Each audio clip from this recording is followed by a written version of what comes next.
আজকে তো 21শে ফেব্রুয়ারি, আমাদের মাতৃভাষা দিবস। হে আল্লাহ, এই রমজান মাসের উসিলা করে ওই সকল শহীদদেরকে মাফ করে দিন। আমাদের মাতৃভাষা বাংলা রক্ষা করার জন্য নিজেদের জীবন বিসর্জন দিয়েছে।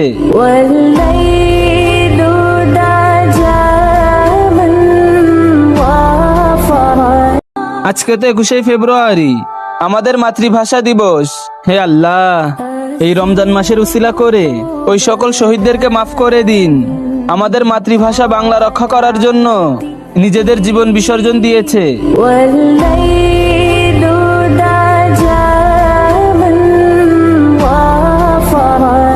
আজকে তো 21শে ফেব্রুয়ারি, আমাদের মাতৃভাষা দিবস। হে আল্লাহ, এই রমজান মাসের উসিলা করে ওই সকল শহীদদেরকে মাফ করে দিন। আমাদের মাতৃভাষা বাংলা রক্ষা করার জন্য নিজেদের জীবন বিসর্জন দিয়েছে।